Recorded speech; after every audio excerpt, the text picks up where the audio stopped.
Hi there! Here are the beginner-friendly exercises I am currently doing to achieve my goals. What I like about these exercises is that you can do them at home and/or in the gym. So, what we've got going here, the kickback.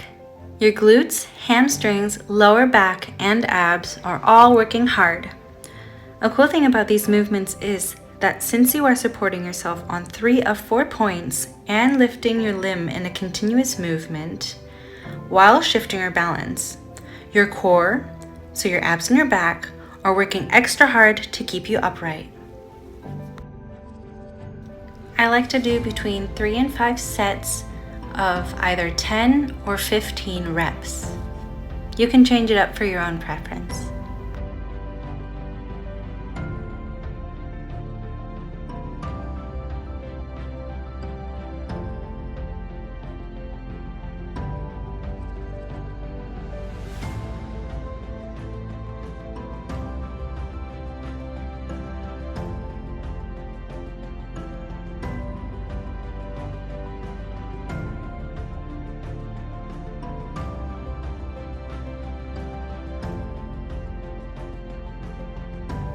Here I'm doing what I like to call crossover kickback. It's the same muscle groups as before, in addition to the inner and outer thigh muscles. This includes a nice stretch in the back of the leg from the hamstrings to the calves and the leg extension. You'll notice that the muscles in your supporting leg will also be playing their part. Feel free to take as many breaks as you need to.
Now this is the side leg lift.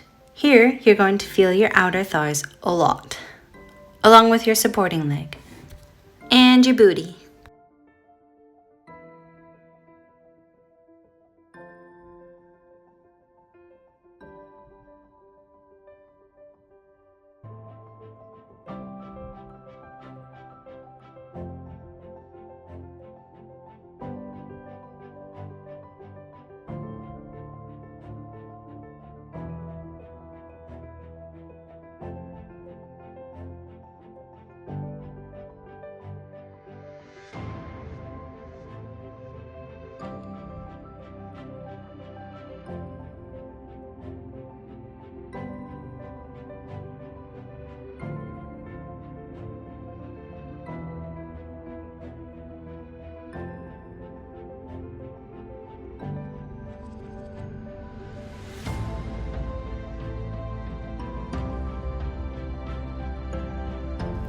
I love these exercises because they are simple and very effective.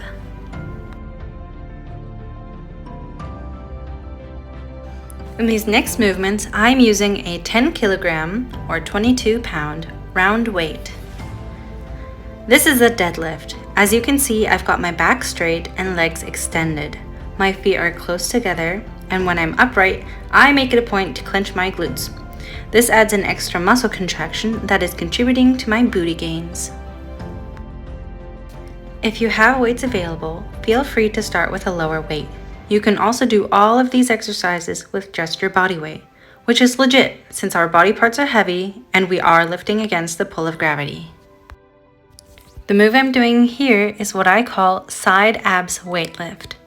You can see that I'm standing upright and letting the weight guide me into a side bend. When the weight is at its lowest point, you've got to engage your stomach muscles on the opposite side to pull yourself back up. Have your body weight evenly distributed on both feet and make sure that the movement is being controlled by your core. I love this exercise the most. It's actually enjoyable to do and really gets the job done when it comes to building your abs. You can do this move without a weight as well. Just put your palm on your thigh and follow the same movement. If you'd like to add more weight, you can lift one or both arms bent at the elbow above your head. And don't forget to breathe.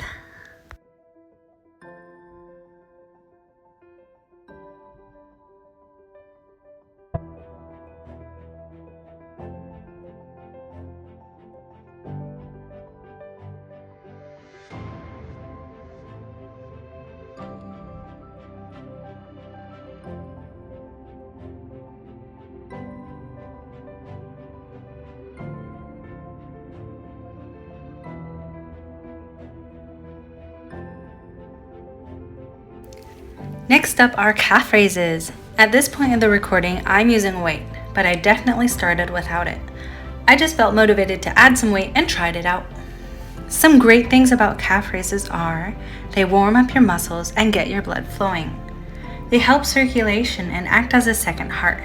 We've got blood flowing throughout our entire body. The blood travels down to our feet and needs to go up against gravity back up to the heart.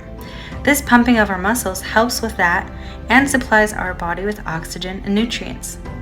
Cool fact, movement is nutrition for our body.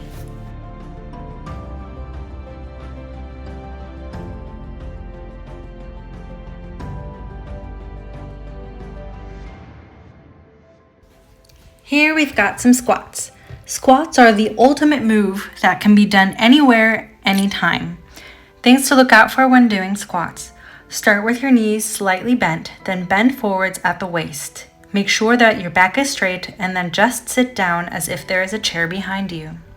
You do this move far more often than you are aware. You're practically working out all day. This move is done every time you sit down and get back up. This is the ideal position to lift objects from the ground, including your laundry basket, crates of water or beer, and literally anything else. You can even load your dishwasher and washing machine in this position and tally up some gains.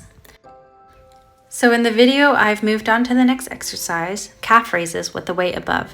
However, I'm going to continue talking about the squat since we've already seen this and the squat is just so important.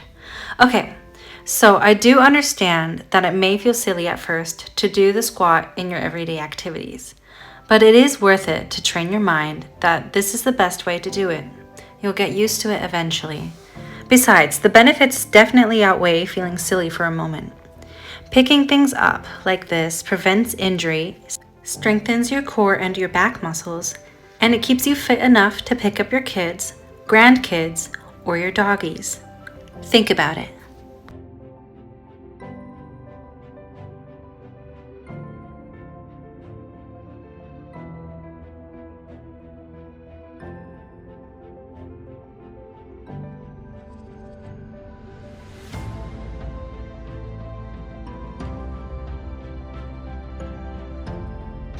And again, here's my personal favorite way to perform a deadlift as a beginner, and also non-beginner. I just like it. This one move includes multiple muscle groups, so you're covering most of your bases with this one. You're gonna feel it in the back of your legs, your abs, and your back muscles. especially the following days. But don't forget, it is worth it, and whether you choose to work out in the gym, do your exercises from home, or prefer outdoor hobbies, your body keeps the count. Any movement you do more than none is worth being proud of.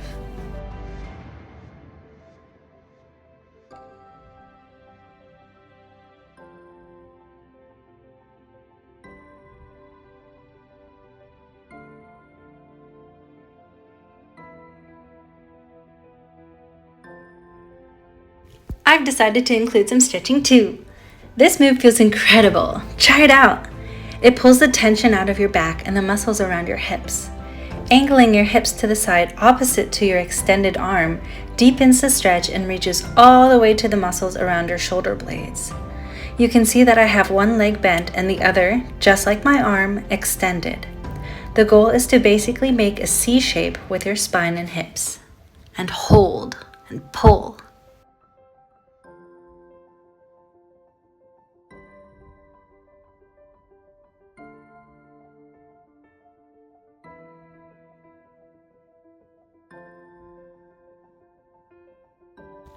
This quick spine roll is for spine mobility. I've started doing this just recently as I'm keen on improving the mobility and flexibility of my lower back. Last, but definitely a key player to weight loss, cardiovascular health, and even strength, the treadmill incline. I credit this to my weight loss success. Just bump up the treadmill to its highest incline and walk. It doesn't matter the speed or how many breaks you take. Doing this is the equivalent to gunning it up a hill. I used to do this as a warm-up to my workouts, but have switched it up to the end of my routine so that I can concentrate my energy peak to my more challenging exercises. If you're just starting out, begin with 10 minutes, then work your way up to 15 and incrementally add 5 minutes until you're comfortable doing 20 to 30 minutes on the treadmill. I usually reserve the last 5 minutes to no incline and slightly quicker walking or a light jog. You'll be surprised how easy and quick walking feels as soon as you step off the treadmill. All in all, this is what I know to work for me. If you're unsure where to start on your journey to better health, start here and follow along.